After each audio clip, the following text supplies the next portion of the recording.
Jackson, I'm ready. Oh my God, dude. Yeah. A lot of people call me that. Oh, it's looking pretty good. We're getting there. We're getting there. There it is. Just give her the old pop. I don't know what it is, dude. I know what it is. We bounced this car off of walls all weekend long. That's a damn good fit when you pull her in. It is. She's good. Yeah, dude, it's OEM. Plus. OEM plus. To the power of 2. And with this move, this is our new move here. Well, first off, the new move is we got Nismo all around, which is really sick. Other new move, got some white wheels. Brother, been wanting these for a minute. Awesome. Yeah, dude. When I've been slacking on cleaning them, you're gonna know. I was gonna say, who's the poor that's gotta clean these? The guy that starts the O, runs the schmullen.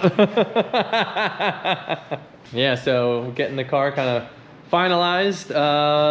We're going to be heading for the dyno in the morning. Howie's finishing up the back end. So what we did on the back, because the Street Hunter kit normally comes down and wraps into this, but because we're running the Nismo bumper, we actually just kind of like pulled this out. This is like a aluminum bracket that ties in the top and then ties into the bumper to give it some more support. Right? Looks good. But it obviously is collapsible right here if you actually bump into the wall, but it's got some good support otherwise, right? But yeah, the Nismo bumper, and just kind of flex it out to match the widened fenders. I think it's got a pretty cool look going to it. And the Street Hunter fender comes in real nice. It ties right in. Looks like it was made for it. So, because this is all, these were made first, the Street Hunter pieces, and then obviously we are swapped over to the Nismo components now. Jackson did a pretty nice job of fitting the front pieces in. Same thing, just kind of trim this in and around. Full Nismo wide body, first ever Nismo wide body ZZ. First ever, dude. First ever, maybe. First and only. And for now. Yeah, so engine bays all together. Yeah, got our new turbos. So G25-700. Yeah. 700. And then it's the G30-725. Yeah. Yeah. So a bunch of new turbos. We used to run the G25-660, which looks like this from the outside. Then we were kind of getting choked out, so we ran a G30-770. They were a little too laggy. Then we went to the G30-660, which is like in between these two. And now Garrett came out with a version 2 of the G30-660, which is the G30-700. We're gonna give this a go and see if we can make enough power on it. Yeah, we're certainly gonna be able to make enough power at Long Beach. Oh, for sure. I know that. It'll be great. And then we'll put the big turbos on! She looks good. But with all that being said, let's start this baby up. You wanna see if this thing runs? You wanna see if it runs? See how I put it together right, boss? You wanna see if it runs? You got enough fuel in this hot rod for a startup? I don't know, is 5 gallons enough to make it start? I think so. I sure hope so. I hope so too. Check me out here. Yeah! Dude, this thing is so good. This needs to be in the rig. This is my startup jacket, not my starter jacket. The official startup jacket. We're gonna, this is it. All right, firing! Kidding.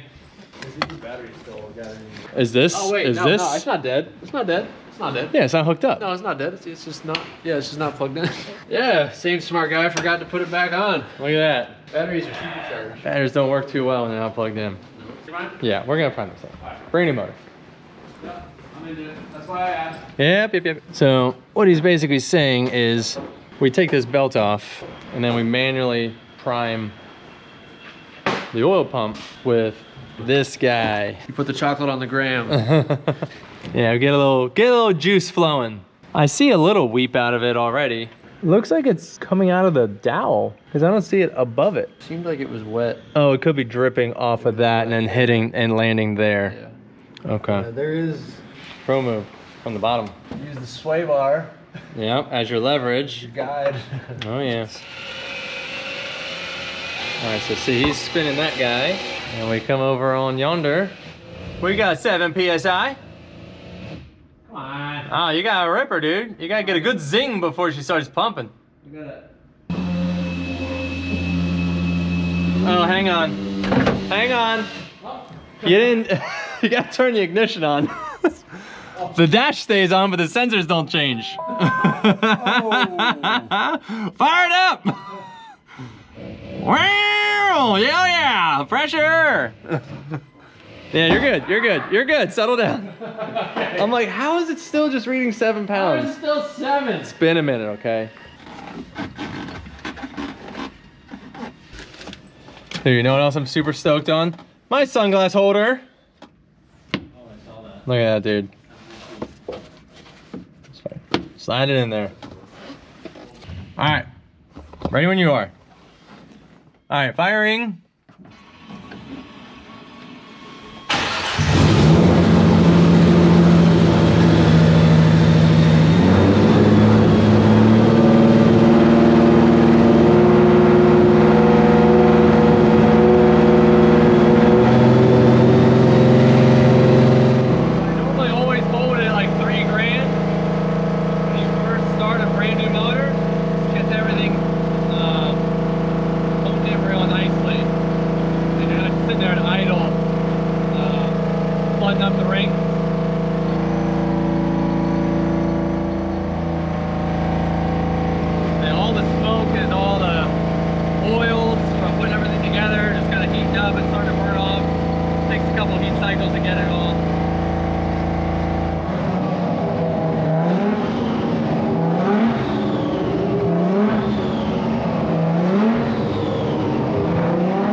Sounds good, dude. Sounds good. That was me. Okay, good. Starter jacket worked pretty good. Do that like 2 or 3 times, so we'll let it cool all the way back down. Give it another full heat cycle and just bring it up to temp. Maybe do that like 3 times. And we've done it both ways where we've done the heat cycles and then change the oil and go to the dyno. Sometimes we've just run the break-in oil right onto the dyno, but I'm thinking we change it. Yeah, it's here, it's in the air. We can just do that 2 more times and just drain her out. Start this year off fresh. Good idea. You know what I mean? Jacket says so. Alright.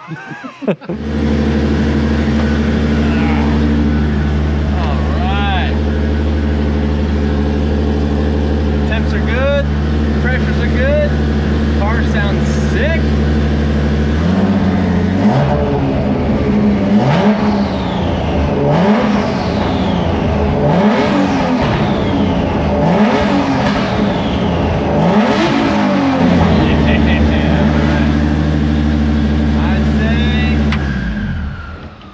Ready for the dyno.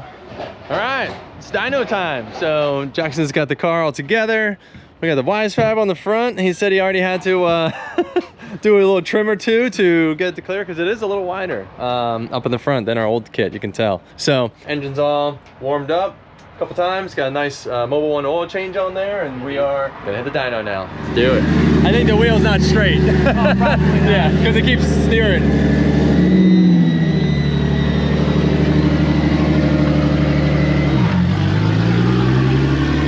Like a little dyno session time.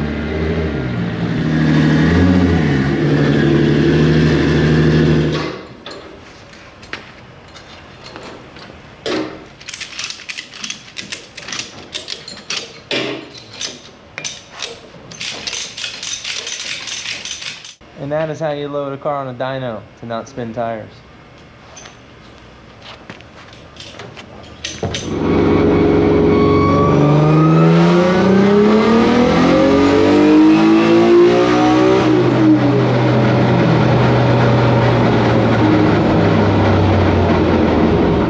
Guy now. Can you lift one side? Hold the light. From the deck of the dyno? Is that one new?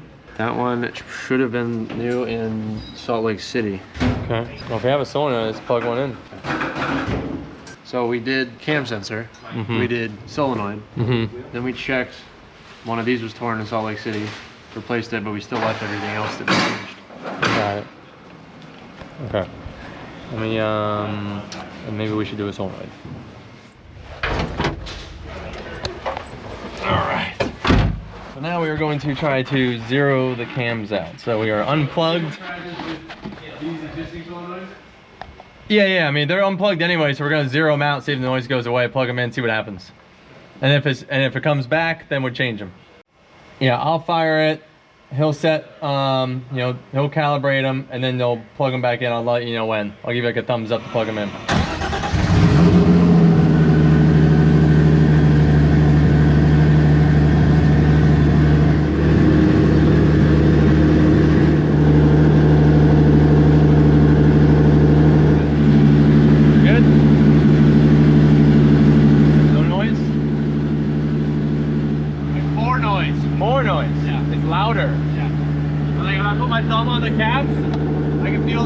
Of each side. Unplugged, they were the same. Plugged in, the left side is like, I can feel more, like I can feel the clicking sound. Yeah, okay. It might just be something in the solenoid itself that's okay. haywire. Let's try that. Alright. Jackson, let's do a solenoid.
Kill switch works. That'll do it. That was a killer session. So we used to run nitrous just to spool the turbos, but things are getting spicy now. So these earlier graphs, you can see it rolling up, and then right here where it falls off, that is actually where the nitrous turns off right here. So now we're just running nitrous all the way, and it just runs up and holds it up, which is where we got that jump in our horsepower. We're sitting like, you know, 907, 913, and it jumped up to 1032 and 1045. This 1003, that was last year. So we were running a lot of boost on bigger turbos with the nitrous to spool it. And what we're doing this year is smaller turbos, nitrous all the way, and we're getting more power, more torque earlier. I'd say that's a win. Thank you so much, John Reed. He's absolutely killing it, getting us, you know, tuned in, winning where we need to. He's out of Texas 2K right now. They just went 1 and 2, fastest 2 cars out there. He's literally tuning our car on a Starlink right now. So, and then we're gonna be up on our Starlink tomorrow, sending our logs to him when we go out for the Wisefab Full Lock Fest. So we're stoked. Car's ripping, sounds great. Jackson's killing it. We're ready. This is sick. All right, here we are. Wisefab Full Lock Fest. So there are a ton of people here. You guys, maniacs. Yeah, brother. We're gonna go out, we're gonna knock some tires off this car. Wisefab's getting for the first time ever, so feeling pretty stoked about all that. Let's get her done.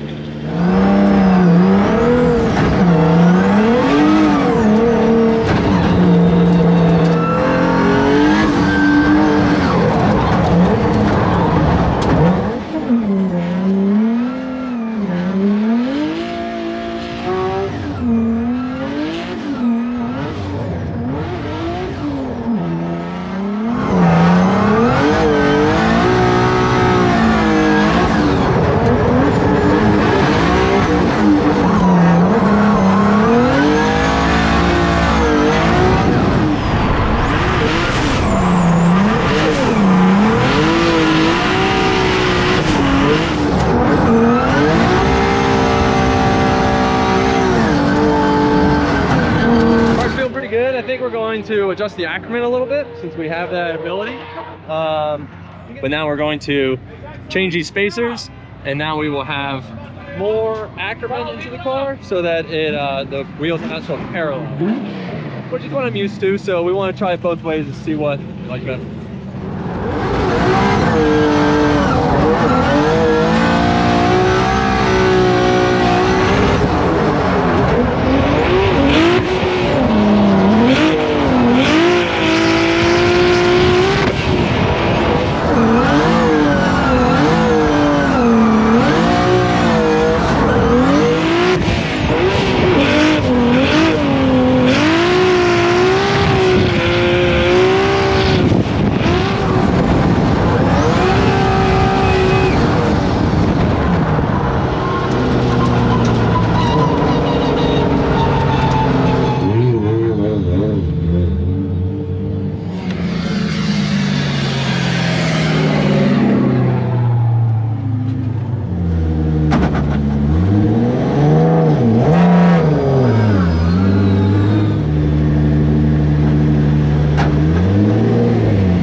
Will conclude Wisefab Full Lock Fest. At least for us, all good, nothing bad. But we are out of tires, so we just burned them all down, smoked them all up, and yeah, it's definitely a pretty rad event.